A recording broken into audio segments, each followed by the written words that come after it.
Would it be better to live as a monster or die as a good man?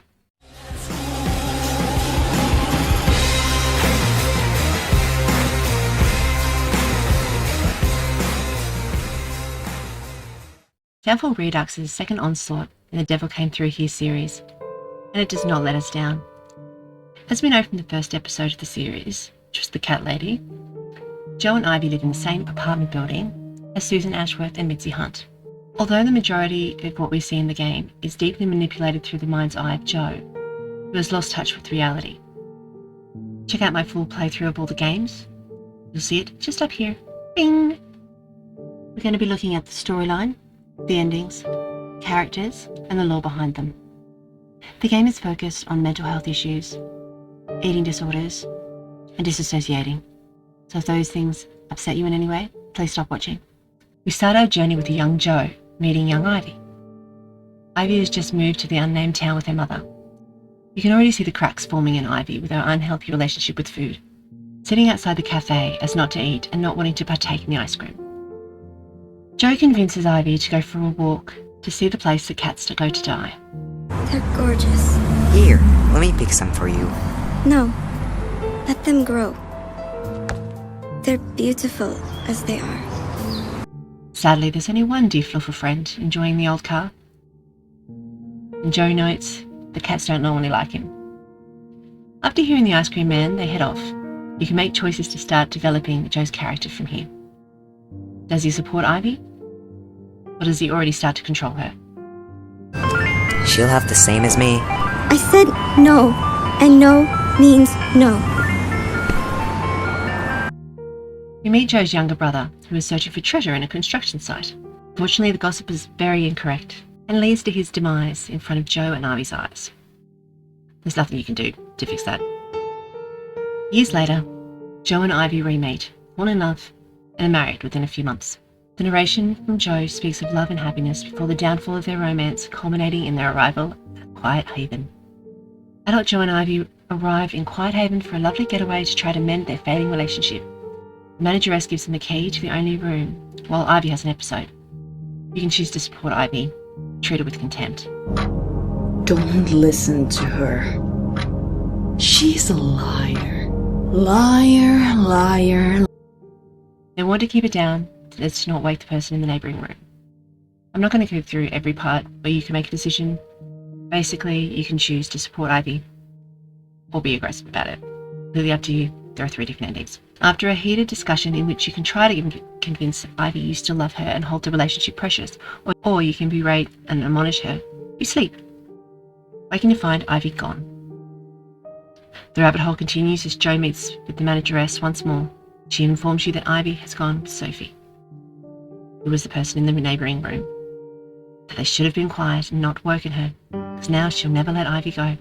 It's now time for things to dive headfirst into madness, and we must just accept that.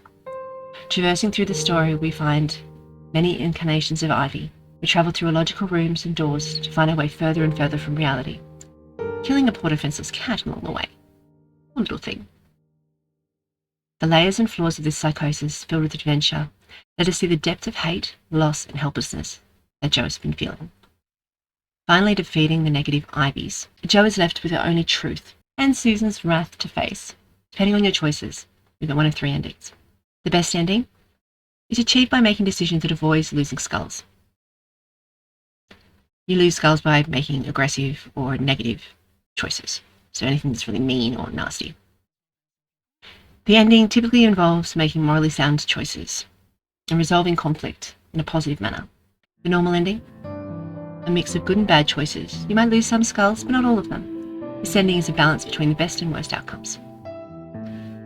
And the worst ending, resulting in making all the wrong choices and being a nasty son of a bitch, leading to the loss of all skulls. Each ending provides a different perspective on the story and the characters, adding depth to the game's narrative. Since the majority of the gameplay is done through the eyes of Jo, who is a very, very unreliable narrator, here's what actually happened, as far as I can gather. The tumultuous relationship of Jo and Ivy hit ahead when Ivy's mental health plummeted yet again, and she went back to her bulimia. Jo's lack of control and feeling helpless to help Ivy caused him to lose his thin hold of reality and lock Ivy up, forcing her to eat. You see this with the chain at the table in the apartment. Somewhere in this time, she passed away or is very close to, if one of the endings can be believed. Joe took her to the basement where he tied her up and built a machine to try to bring her back. This is Quiet Haven. During this destructive time, he killed a cat, destroyed his apartment, and Lord knows what else. The truth is mirrored throughout the game. You can see the hole in the ceiling at the restaurant, the cat dying in the basement, among other things. Quiet Haven is simply a mess of rooms underneath the apartments, and the sign posted is, well, just a sign. In The Cat Lady, we see Joe meet Susan, the true image of his apartment. The hotel is mirrored with the apartment building. Susan searches and finds the next parasite, Joe. She tries to kill him. Downfall is extraordinarily different from The Cat Lady, seeing that we're seeing it mostly just from his eyes. It's beautifully told. The images are amazing. Colour schemes, looking at the reds, the blacks, the darkness. The manageress is just an evil, sexy son of a bitch. Not in the mood. Instead, I'm composed and strong and spontaneous. I don't burden you with my baggage of problems. I don't poison your life. Which reminds me, don't play Downfall on stream. You get in trouble for side boot. How do you know my name? The maggots told us. They told us all about you. Joe Davis is a deeply troubled character, haunted by his past and struggling with his mental health. He was born in Seattle, Washington, and later moved to England with his family. His younger brother Robbie died in a tragic accident. It deeply affected Joe and his family. His mother committed suicide, and his father blamed Joe for both tragedies, leading Joe to have PTSD. Joe's married to Ivy Davis, who suffers from eating disorders. Their relationship is strained, and an attempt to save their marriage. Well, you know what happens in the game. Joe is depicted as a mentally broken man seeking redemption.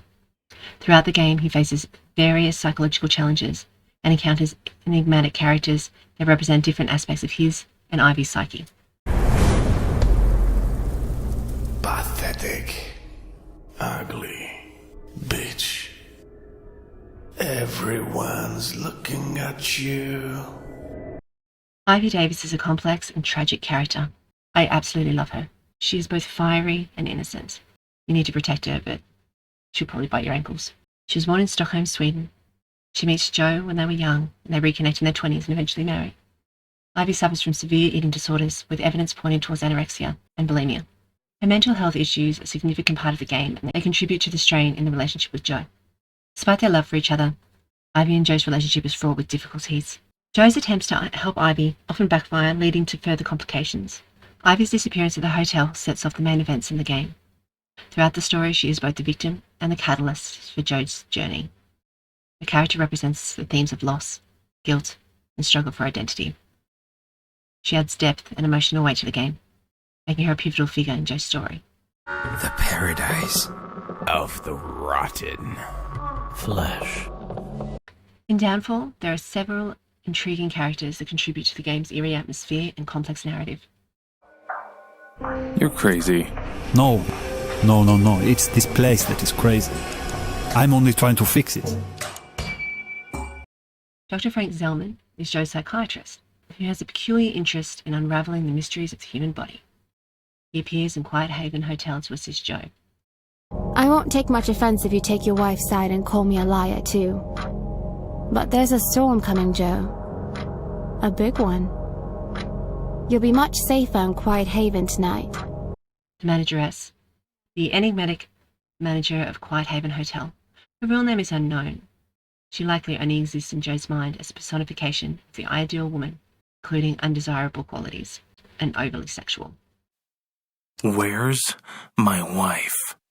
She's still around here somewhere, but hidden away so you couldn't find her. Sophie exhibits extreme versions of Ivy's characteristics. 4 different versions of her representing different stages of her life appear in the hotel. They represent the different mental health and physical issues that Ivy has to face in order to come back and be okay again. This is perfect. First of all, I'm nobody's bride, okay? And secondly, watch who you're calling a zombie. Because I ain't no freaking zombie. Agnes is a character who plays a significant role in the game's narrative. Though her exact nature in relationship to Joe is complex and intertwined with the game's psychological themes. Agnes betrays the innocence and sweetness of Ivy when they first met, the underlying personality that he needs to protect. I'm going to sell it. Gary, from the shop. He's always looking for stuff like this. Robbie Davis is Joe's younger brother, who gets blown up. Someone's screaming. Great. This can only mean one thing. Joe's lost the plot. Susan Ashworth, the cat lady. We all know her. She tried to unalive herself in the first one and was given her life back so she can come get rid of parasites. Who are you? I have so many names. It's hard to pick them. But the only thing that truly matters is who you think I am. The Queen of Maggots. The Queen of Maggots is a mysterious and sinister figure who appears in the game, adding to its dark, surreal atmosphere. The Queen of Maggots is an integral part of the games, in all of them. In this one, she mentions that she's given Joe just a little bit of the soup. He's one of her parasites. This scene shows how much of a game the Queen of Maggots is playing. She gets Susan to get rid of the parasites, but it seems she's actually creating them for her own gain and fun. Do you think I'm pretty?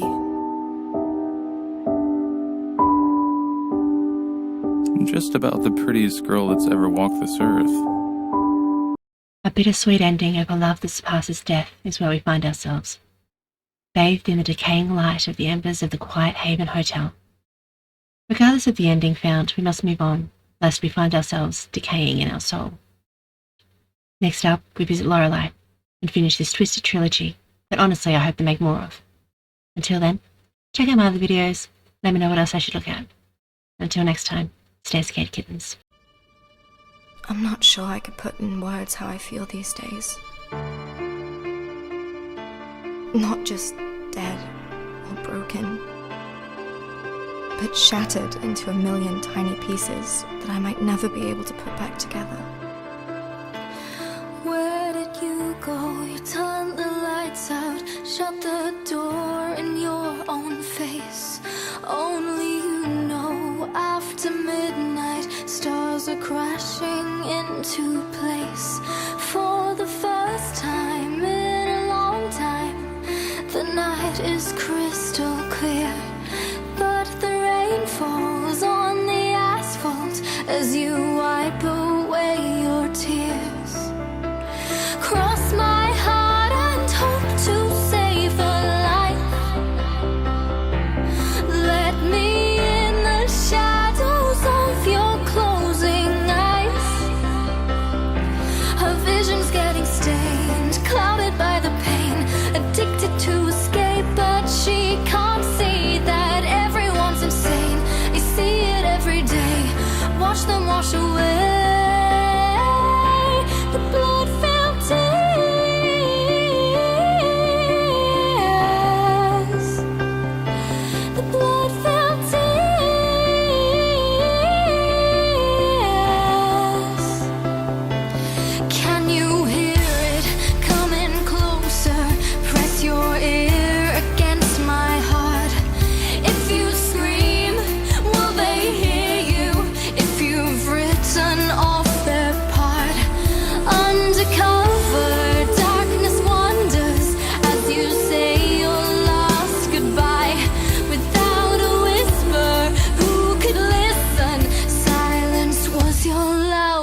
cry. You've left me shattered on the ground. Can't pick up the pieces if you're not around. I deserve a better